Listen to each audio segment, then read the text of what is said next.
Next ಮಧು sir ಬಗ್ಗೆ ಹೇಳ್ಬೇಕಂದ್ರೆ actually ಚಲೋ ಕ್ಲೋಸ್. ಆಕ್ಚುಲಿ ನಾನು ಅನ್ನ ಹತ್ರ ಕರೀತೀನಿ, ಕಾಲೇಜ್ ಬಂದ ಮಾತ್ರ ಸರ್ ಅಂತ ಕರೀತೀನಿ. ಯಾಕಂದ್ರೆ ಆ ರೆಸ್ಪೆಕ್ಟ್ ಅವ್ರಿಗೆ ಕೊಡ್ಬೇಕು ನಾನು ಆಕ್ಚುಲಿ. ನೆಕ್ಸ್ಟ್ ಸುರೇಶ್ ಸರ್ ಕೂಡ ಅಷ್ಟೇ, ರೂರಲ್ ಎಕನಾಮಿಕ್ಸ್. ಅವರು ಕನ್ನಡ ಮೀಡಿಯಂ ಇದ್ರು ಕನ್ನಡನ ಹೇಳ್ಕೊಡ್ತಿದ್ರು, ಇಂಗ್ಲೀಷ್ ಹೇಳಿದ್ರೆ ಇಂಗ್ಲೀಷ್ ಕೂಡ ಹೇಳ್ಕೊಡ್ತಾ ಇದ್ರು. ತುಂಬ ಸೋರ್ಸ್ ಎಲ್ಲ ಮಾಡಿದ್ರು. ನೆಕ್ಸ್ಟ್ ಮಹೇಶ್ ಸರ್ ಅವರು ಕೂಡ ಅಷ್ಟೇ BA ಸಬ್ಜೆಕ್ಟ್ ತಗೊಳ್ತಿದ್ರು. ನಮಗೆ ಏನು ಮಾಡ್ತಿದ್ದಾರೆ ಅಂತ ನನಗೆ ಐಡಿಯಾ ಇಲ್ಲ. ಸೊ ಆಲ್ಮೋಸ್ಟ್ ನಾನು ಕ್ಲಾಸಿಗೆ ಅಟೆಂಡ್ ಕೂಡ ಮಾಡ್ತಿದ್ದೆ. ಕೊನೆಗೆ ಹೆಂಗೋ ಬರ್ತಿದ್ದೀನಿ.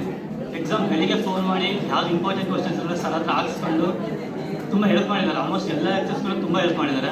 ನೆಕ್ಸ್ಟ್ ಚೇತನ್ ಸರ್ ಕೂಡ ಅಷ್ಟೇ, ಪ್ರತಿಯೊಬ್ಬರು ಒಂದು ಕ್ವಶನ್ ಕೇಳಿದಾಗ ಇನ್ನೊಬ್ರು ಕ್ವಶನ್ ಕೇಳ್ತಾ ಇದ್ರು. ಸೊ ಸರ್ ಬಗ್ಗೆ ಹೇಳ್ಬೇಕಂದ್ರೆ ಪ್ರತಿಯೊಬ್ಬರು ಕರೆಕ್ಟಾಗಿ ಆನ್ಸರ್ ಹೇಳಿ ನೆಕ್ಸ್ಟ್ ಒಬ್ಬರಾದ್ಮೇಲೆ ಒಬ್ರು ಎಲ್ಲರಿಗೂ ಸೊಲ್ಯೂಷನ್ ಕೊಡ್ತಾನೆ ಇದ್ರು. ಆಲ್ಮೋಸ್ಟ್ ಇನ್ನೇನಿಲ್ಲ ಹೇಳೋದು. ಆಲ್ಮೋಸ್ಟ್ ಎಲ್ಲರೂ ಮನವಿಯಲ್ಲಿ ಅಮೃತ ತುಂಬಾನೇ ಮಾತಾಡಿದ್ದಾರೆ. ಸೊ ಮಿಸ್ ಯು ಅವ್ರದವ್ರು ಅಷ್ಟೇ ಕ್ಲಾಸಲ್ಲಿ ಸಪೋರ್ಟ್ ಮಾಡ್ತಾರೆ, ನಕ್ಕಂತ ಮಾತಾಡ್ಬಿಟ್ರೆ ಸರ್ಗಳು ಒಳ್ಳೆಯವರು, ತುಂಬ ಸ್ಟ್ರಿಕ್ ಮಾಡಿಬಿಟ್ರೆ ಕೆಟ್ಟವರು ಅಂತ ಏನಿಲ್ಲ. ಏನು ಹೇಳಿದ್ರು ನಮ್ಮ ಒಳ್ಳೇದಕ್ಕೆ ಹೇಳ್ತಾರೆ. ನನ್ನ ಪರ್ಸನಲ್ ಲೈಫಲ್ಲಿ ಹೇಳ್ಬೇಕಂದ್ರೆ ನಾನು ಸೆಕೆಂಡ್ ಇಯರ್ BA ಬಂದಾಗ ನಮ್ಮ ಮನೆ ಪರಿಸ್ಥಿತಿ ತುಂಬ ಚೆನ್ನಾಗಿರಲಿಲ್ಲ. ಅವಾಗೆಲ್ಲ ಎಕ್ಸಾಮ್ ಫೀಸ್ ಸಮೇತ ಎಲ್ಲ ಸರ್ಗಳೇ ಕಟ್ಟಿರೋದು. ಈಗ ನಾನು ಅವ್ರಿಗೆ ಯಾವತ್ತೂ ಚೇರ್ವಣೆ ಆಗಿರ್ತೀನಿ. ಮತ್ತು ಏನಂದರೆ ಯಾವತ್ತೂ ನಿಮ್ಮ ತಂದೆ ತಾಯಿ, ಇವಾಗ ಫಸ್ಟ್ ಇಯರ್ ಸೆಕೆಂಡ್ ಇಯರ್ ಇರೋ ನನಗೆ ಯಾರೂ ಗೊತ್ತಿಲ್ಲ, ಒಂದು 3-4 ಜನ ಅಷ್ಟೇ ನನಗೆ ಪರಿಚಯ. ಯಾರಿಗೆ ಹೆಂಗಾದ್ರೂ ಇರಲಿ, ಸಮಾಜದಲ್ಲಿ ನೀವು ಚೆನ್ನಾಗಿರ್ತೀರೋ ಇಲ್ಲೋ ಅದು ನೆಕ್ಸ್ಟ್ ರೀ. ಯಾರಿಗೆ ಹೆಂಗಾದ್ರೂ ಇರಲಿ, ಫಸ್ಟ್ ನಿಮ್ಮ ತಂದೆ ತಾಯಿಗೆ ಒಳ್ಳೆ ಮಕ್ಕಳಾಗಿರ್ರಿ, ಶಿಕ್ಷಕರಿಗೆ ಒಳ್ಳೆ ಶಿಕ್ಷಕರಾಗಿರ್ರಿ. ಯಾಕೆಂದರೆ ನೀವು ಎಲ್ಲಾದರೂ ಫ್ರೆಂಡ್ಸ್ ಇರ್ಬೋದು, ತುಂಬ ಫ್ರೆಂಡ್ಸಲ್ಲಿ ಮೋಸ ಮಾಡ್ತಾರೆ ಅಲ್ವಾ. ನಾವೇನಾದ್ರೂ ತುಂಬ ನಂಬಿಡ್ತೀವಿ ಅವ್ರನ್ನ, ಆದರೆ ಅವರೇ ನಮ್ಮ ಬಗ್ಗೆ ಬೇರೆಯವ್ರ ಹತ್ರ ಹೇಳಿದಾಗ ನಮ್ಗೆ ತುಂಬ ಹರ್ಟ್ ಆಗುತ್ತೆ. ಫ್ರೆಂಡ್ಸಲ್ಲಿ ಮೋಸ ಮಾಡ್ಬೋದು, ಅಥವಾ ನಾವು ಯಾರಾದ್ರೂ ನಮ್ದವ್ರನ್ನ ಮೋಸ ಮಾಡ್ಬೋದು. ಆದರೆ ನಮ್ಮ ತಂದೆ ತಾಯಿ, ನಮ್ಮ ಶಿಕ್ಷಕರು ನಮಗೆ ಮೋಸ ಮಾಡೋಕ್ಕೆ ಸಾಧ್ಯನೇ ಇಲ್ಲ. ಅಂಥವ್ರು ಯಾರು ಹುಟ್ಟೂ ಇಲ್ಲ. ಅವರಿಗೆ ಒಳ್ಳೆಯವರಾಗಿರಿ. ನಿಮ್ಮ ಅಪ್ಪ ಅಮ್ಮ ಸಮಾಜದಲ್ಲಿ ತಲೆ ತಗ್ಸದಿರೋ ಕೆಲಸ ಯಾವತ್ತೂ ಮಾಡಬೇಡ್ರಿ. ಯಾಕೆಂದರೆ ಇವಾಗ ನಾವು ಆರಾಮಾಗಿ ನನ್ನ ಪರ್ಸನಲ್ ಲೈಫಲ್ಲಿ ಹೇಳ್ಬೇಕಂದ್ರೆ ನನಗೆ ಈ ಕಾಲೇಜ್ ತುಂಬ ಇನ್ಸ್ಪಿರೇಷನ್. ನಾನು ಬರೀ BA ಅಂತ ಹೇಳ್ಬಿಟ್ಟು BA ಟೀಚರ್ಸ್ ಅಷ್ಟೇ ಒಳ್ಳೆಯವರು ಅಂತಲ್ಲ, ಎಲ್ಲ BA BCom ಎಲ್ಲ ಟೀಚರ್ಸು ಕೂಡ ತುಂಬ ಒಳ್ಳೆಯವರು. ರತ್ನಮ್ಮ ಆಗಿರ್ಬೋದು, ನಾಸಿರಣ್ಣ ಸ್ಕಾಲರ್ಶಿಪ್ ಹಾಕೋದಾಗಿರ್ಬೋದು, ಸುರೇಶನಲ್ಲಿ ನಂದು ಎಕ್ಸಾಮ್ ಫೀಸ್ ಕಟ್ಟಿದೆ. ಸೆಕೆಂಡ್ ಇಯರ್ ಇದ್ದಾಗ ನಾನು ಬರೋಕ್ಕೆ ಆಗಲಿಲ್ಲ ಅಂತ ಪರಿಸ್ಥಿತಿಲಿ, ನಾನು ಎಕ್ಸಾಮಿಗೆ ಬರೋಕ್ಕಾಗಲ್ಲ ಸರ್, ನಾನು ಎಕ್ಸಾಮ್ ಫೀಸ್ ಕಟ್ಟೋಕ್ಕಾಗಲ್ಲ ಅಂದಾಗೆಲ್ಲ ಸುರೇಶನ್ನ ಪೇ ಮಾಡಿದ್ದಾರೆ. ನಾನು ಯಾವತ್ತೂ ಚಿರಋಣಿ ಆಗಿರ್ತೀನಿ. ಹೇಗೆ ಮರ ಎಷ್ಟೇ ಬೆಳೆದ್ರೂ ತನ್ನ ಮೂಲ ಬೇರೆ ಹೇಗೆ ಮರಿಬಾರ್ದು, ಹಾಗೆಯೇ ನಾವು ಬೆಳೆದ ಮೇಲೆ ನಾವೇನೇ ಸಾಧನೆ ಮಾಡ್ಬೋದು, ನಾವೇನೇ ಮಾಡ್ಬೋದು.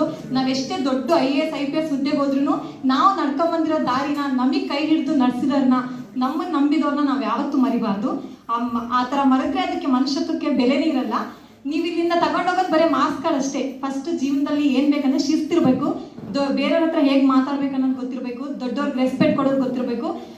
ತುಂಬ ಡಿಗ್ರಿ ಪಾಸ್ ಆಗಿಬಿಟ್ಟೆ ಅಂತೇಳಿ ಬೇರೆಯವ್ರ ಹತ್ರ ಆ್ಯಟಿಟ್ಯೂಡ್ ತೋರಿಸ್ಕೊಂಡು ಬೈಕ್ ಇಟ್ಕೊಂಡು ನಿಮ್ಮ ಅಪ್ಪ ಅಮ್ಮ ಇರೋರ್ಗು ಯಾರಿಗೂ ಏನೂ ಗೊತ್ತಾಗಲ್ಲ. ಅವರಲ್ಲಿ ಒಬ್ಬರು ಹೋದ್ಮೇಲೆ ಅವ್ರ ಜೀವನ ಏನು ಅನ್ನೋದು ಗೊತ್ತಾಗೋದು. ತುಂಬ first year BA second year BA ಹುಡುಗರು ನೋಡ್ತಿರ್ತೀನಿ, ತುಂಬ ಒಂಥರ ಏನೋ ರೌಡಿಸಮ್ ಬರೋ ಥರ ಬರ್ತಿರ್ತಾರೆ.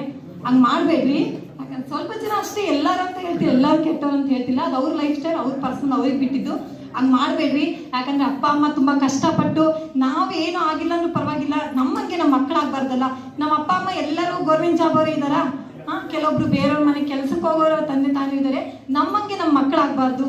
ನಾವು ಓದಿಲ್ಲ ಅಂದ್ರೂ ಪರವಾಗಿಲ್ಲ, ನಮ್ಮ ಮಕ್ಕಳು ಬೇರೆಯವ್ರ ಮುಂದೆ ತಲೆ ತಗ್ಸ್ಬಾರ್ದು. ನಾವು ಓದಿಲ್ಲ ಅಂದ್ರೆ ನಮ್ಮ ಮಕ್ಕಳು ಚೆನ್ನಾಗಿ ಓದಲಿ ಅಂತ ತುಂಬ ಆಸೆ ಕನಸಿಟ್ಕೊಂಡು ಕಾಲೇಜಿಗೆ ಕಳಿಸಿರ್ತಾರೆ. ಅದಕ್ಕೆ ಯಾವತ್ತೂ ಧಕ್ಕೆ ತರಬೇಡ್ರಿ. ಎಲ್ಲ ಟೀಚರ್ಸಿಗೂ ನಾನು ಯಾವತ್ತೂ ಚಿರಋಣಿ, ಒಬ್ರಿಗಿಬ್ರಿಗಂತಲ್ಲ. ನಾನು ಏನೇ ನನ್ನ ಜೀವನದಲ್ಲಾದರೂ ನಾನು ಈ ಕಾಲೇಜ್ನ ಯಾವತ್ತೂ ಮರೆಯಲ್ಲ. ಹಾಗೆ ನನ್ನ ಫ್ರೆಂಡ್ಸು, ನಾನು ಯಾರ ಹತ್ರ ಜಾಸ್ತಿ ಮಾತಾಡಲ್ಲ. ನಾನು ಪೊಲಿಟಿಕಲ್ ಸೈನ್ಸ್ ನಾವು HSP ತೊಗೊಂಡಿರೋದು, ನಾನು ಸೋಷಿಯಾಲಜಿ ಹತ್ರ ಅಷ್ಟೇ ನಾನು ಫ್ರೆಂಡ್ಸು. ನಾನು ಏನೇ ತರಲೆ ಏನೇ ಮಾಡಿದ್ರು ನನ್ನ ಫ್ರೆಂಡ್ಸ್ ತುಂಬ ಇದು ಮಾಡಿದ್ದಾರೆ. ನಾಗರಾಜ್ ಸರ್ ಅಬ್ಸೆಂಟ್ ಆಗಿದ್ದಾರೆ, ಬಂದಿಲ್ಲ. ಅವರು ಅಷ್ಟೇ ತುಂಬ ಒಳ್ಳೆಯವರು, ಎಲ್ಲರೂ ತುಂಬ ಒಳ್ಳೆಯವರೇ. ಏನಾದರೂ ಹೇಳಿದರೆ ಒಳ್ಳೇದಕ್ಕೆ ಹೇಳ್ತಾರೆ ಅಂತ ಅಂದ್ಕೊಳ್ರಿ. ಯಾರ ಮೇಲೂ ಇರೋದು 4 ದಿನ, ಯಾರ ಮೇಲೂ ಏನೂ ಅಸೂಯೆ ಪಡ್ಕೊಳ್ದೆ. ಯಾರಾದರೂ ಒಬ್ರು ಗೌರ್ಮೆಂಟ್ ಜಾಬ್ ತಗೊಂಡ್ಬಿಟ್ರೆ ಇವನೇನು ಬಿಡಪ್ಪ ಗೌರ್ಮೆಂಟ್ ಸಂಬಳ ತಿಂತಾನೆ ಅಂತಾರೆ. ಅವ್ನು ತಗೊಂಡ್ರೆ ಹಿಂದೆ ಅವ್ನ ಕಷ್ಟ ಅವನಿಗೆ ಗೊತ್ತಿರ್ತದಲ್ವಾ. ಒಬ್ಬ ಕಾಲೇಜಿಗೆ ಬರ್ತಿರ್ತಾನೆ, ಕರೆಸ್ಪಾಂಡೆನ್ಸ್ ಮಾಡ್ತಿರ್ತಾನೆ, ಮತ್ತೆ ಆದ ತಕ್ಷಣ ಕೆಲ್ಸಕ್ಕೆ ಹೋಗ್ತಾನೆ ಬರ್ತಾನೆ, ಆ ಥರ ಎಲ್ಲ ಮಾಡ್ತಿರ್ತಾರಲ್ವ. ಆದ್ರೂ ಅವ್ರ ಲೈಫ್ ಅವ್ರಿಗೆ ಗೊತ್ತಿರುತ್ತೆ. ನನ್ನ ಪರ್ಸನಲ್ ಲೈಫಲ್ಲಿ ನಾನು ಈ ಕಾಲೇಜ್ನ ಯಾವತ್ತೂ ಮರೆಯಲ್ಲ. ನಮ್ಮ ಶಿಕ್ಷಕರಿಗೆ ಧಕ್ಕೆ ತರೋಂಥ ಕೆಲಸ ನನ್ನ ಲೈಫಲ್ಲಿ ನಾನು ಯಾವತ್ತೂ ಮಾಡಲ್ಲ. ಎಲ್ಲರಿಗೂ ಥ್ಯಾಂಕ್ ಯು. ಚೆನ್ನಾಗಿ ಒಳ್ಳೆಯದಾಗಿದೆ.